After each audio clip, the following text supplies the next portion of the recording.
আসসালামু আলাইকুম ওরহমতুল্লাহি ওবারাকাতু। প্রিয় সম্মানিত ভিউয়ার্স, আমি এখন আসি হলো বৃহত্তম ফরিদপুর জেলার কোতোয়ালি থানা নর্থ চ্যানেল ইউনিয়ন। এটা হচ্ছে জুরাইরচরে যাওয়ার যে খেওয়াঘাট, এখানে এখন অবস্থান করতেছি। জায়গাটা খুবই সুন্দর। আমি যেখানে আসলে দাঁড়িয়ে আছি এটা হচ্ছে মাটির রাস্তা। রাস্তার দুই পাশে হচ্ছে নদীর পানি, পদ্মা নদীর জোয়ারের পানি। বর্ষার মৌসুমে জায়গাটি খুবই ভালো লাগে। আমাদের ফরিদপুরের হচ্ছে বেশিরভাগ নদীর ভিতরে সব থেকে বড় নদী হচ্ছে এখন পদ্মা নদী।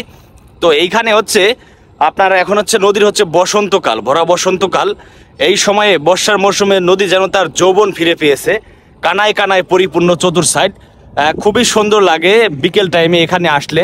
আর প্রাকৃতিক সৌন্দর্য দিয়ে তো ভরাই আছে আমাদের ফরিদপুর পুরাটাই। তো বর্ষার মৌসুমে হচ্ছে এই জায়গাগুলো খুবই সুন্দর। এখানে আসলে মন প্রাণ সব কিছুই ভালো হয়ে যায়। তো এখানে এই যে এইদিকে হচ্ছে একটা ভাই, ওই যে মাথায় ঘোড়া চাপাইতেছে, ওইদিকে একজন চাচি গোসল করতেছে। পাশাপাশি এখানে একটা খেওয়া নৌকা বাঁধা আছে। এই নৌকা দিয়ে মানুষ হচ্ছে ঢুলাইরচরে যাওয়া আসা করে। হ্যাঁ, আর হচ্ছে ওই যে একটা জেলেদের নৌকা যাচ্ছে, শব্দ হচ্ছে খটখট, ওইটা হচ্ছে জেলেদের নৌকা।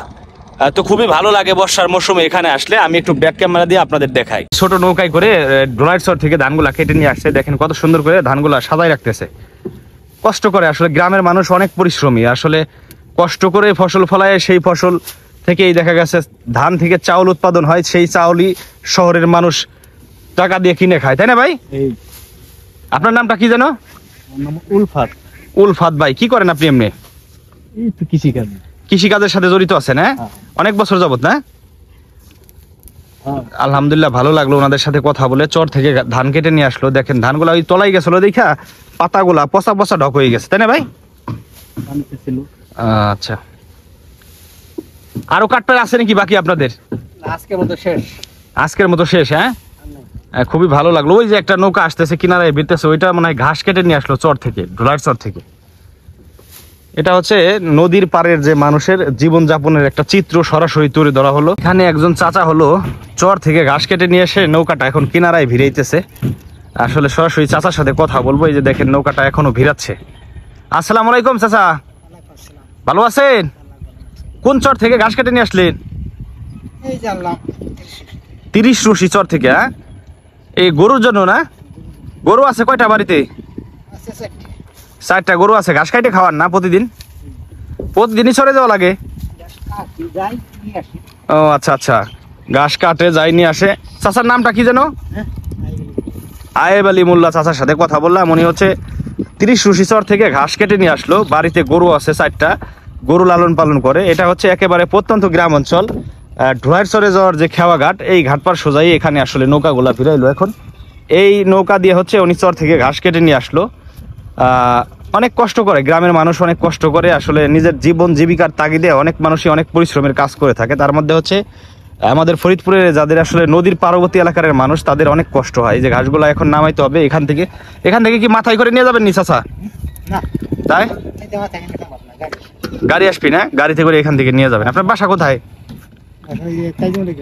তাইজউদ্দিন মন্ডলের ডাঙ্গি। হ্যাঁ, এটা চরমাধবদিয়ার মধ্যে পড়ছে। আচ্ছা আচ্ছা, চরমাধবদিয়ার মধ্যে পড়ছে। আর একজন ভাই হলো এখানে আসলে মাছ ধরে আনলো সম্ভবত। মাছ আছে নাকি ভাই? এই যে মাছ ধরে আনলো। নদীর ওপারে গেছিলেন? ইপার দেয় কি কি জালের মাছ এগুলা? চাইনা জালের মাছ। আচ্ছা, দেখি মাছগুলা কেমন মাছ পাইছে ভাই। ভাইয়ের মাছগুলা দেখি, একেবারে তাজা মাছ। হ্যাঁ, কেবলমাত্র নৌকা থেকে নামায় নাই, নৌকাটা মানে কিনারায় ভিড়াইতেছে এমন সময়। হ্যাঁ হ্যাঁ, দেখি একটু মাছ। আপনি একটু ইটা একটু ভালো মতো গুছান যাতে আমি দেখতে পারি। পাতিলাটা মাছ, বড় মাছ পান নাই? ওই যে ভাই মাছ। আচ্ছা আচ্ছা, নদীর পদ্মা নদীর অরিজিনাল চিংড়ি, বেলে, এগুলা মাছ পাইছে। একটা কাতলা আছে। কতগুলা দোয়ারির মাছ ভাই এখানে? ভাই 8টা দোয়ারির মাছ। 8টা দোয়ারির মাছ না? 2 বেলায় উজাল দেন? 2 দিন পর উঠেছি। 2 দিন পরে উঠেছেন? তাহলে তো মাছ পরেই না ধরতে গেলে।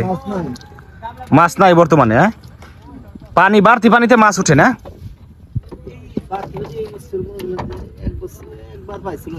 আচ্ছা আচ্ছা,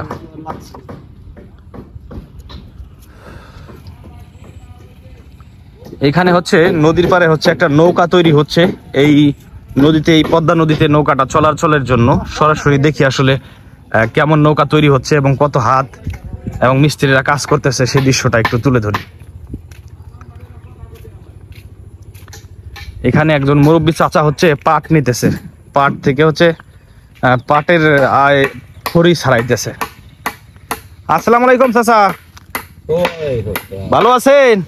এই তো ভাই পাট কি নামিতে বলছিলেন নাকি? হ্যাঁ নেক পেয়ে মেঘ পাইয়ে না, এই জন্য হচ্ছে লেটে নিতেছে না আপনাদেরই পাট? হ্যাঁ। এইগুলা নিলে কি শেষ হয়ে যায় নেওয়া না? না আরো আছে? সহায়ছি। ও আচ্ছা আচ্ছা, চাচা হচ্ছে পাট নিতেছে। দেখেন চাচার বয়স কত হবে? কয় বছর 40 বছর হয়েছে। না না না, কত 80 পার হয়েছে না? রোগী গেছে 90 বছর বয়সে উনি পাট নিচ্ছে। এখানে 90 বছরে একজন মানে হচ্ছে বয়স্ক চাচা, সে হচ্ছে পাট নিচ্ছে বসে বসে। খুবই সুন্দর একটা দৃশ্য। এইখানে হচ্ছে একটা নৌকা মানে মেরামত করতেছে। নৌকাটা হচ্ছে পুরাতন নৌকা, এটা হচ্ছে নতুন আবার মেরামত করতেছে, কিছু জায়গা ঠিক করতেছে। আসসালামু আলাইকুম ভাই, ওয়ালাইকুম সালাম। ভালো আছেন? আল্লাহর রাখছে, ভালো আছেন? এই তো ভালো। আপনার নাম কি মিস্ত্রি যেন? কিয়ামতি মিস্ত্রি। কিয়ামুদ্দিন মিস্ত্রি। আপনার একটা সাক্ষাৎকার অনেক আগে নদীর পার থেকে আমি নিছিলাম ওই পাশে। মাঝে মধ্যে ওনার সাথে দেখা হয়ে যায়। এই নৌকাটা হচ্ছে মেরামত করতেছেন না? জায়গায় জায়গায় ভেঙে গেছে, সেই জায়গাগুলো আসলে তালিমালি দিয়ে ঠিক করতেছে। এইটা কত হাত নৌকা ভাই? 20 হাত নৌকা না? এই যে মেশিন আছে, এইটা মেশিন দিয়ে চলে। 20 হাত নৌকা মেরামত করতেছে নদীর পারে। খুবই সুন্দর একটা দৃশ্য। এই নৌকা পদ্মা নদীতে চলবো তাই না? পদ্মা নদীতে মাছ ধরার জন্য এই নৌকাগুলো আসলে ইয়ে করে ওরা। খুবই সুন্দর একটা দৃশ্য। ওই পাঁচারণ এই সন্নি করে লাইছে ওরাই সন্নি করে। ভাই এই নৌকা সারতে কত টাকা খরচ হইতেছে মেরামত করতে? 1000 মতো। মিস্ত্রি কাটমার দিয়ে 1000-500 টাকা খরচ করতেছে এই নৌকার পাশে। আবার নৌকা ভালো হয়ে যাবো। যে জায়গায় পানি উঠতো ওই জায়গা তালি মারি দিচ্ছেন না সব? না পানি উঠে না, এমনি গুড়ে টুড়ে ভাঙছে না? নৌকার এমনি গুড়ে এইগুলা একটু ভাঙছে, আবার হচ্ছে এইগুলা নতুন দিয়ে দিতেছে। এই যে একটা দিচ্ছে নতুন, এই সাইড দিয়ে নতুন দিচ্ছে, এরকম আর কি। এটা হচ্ছে পদ্মা নদীর পাড়েই হচ্ছে নৌকাটা ঠিক করতেছে ওরা।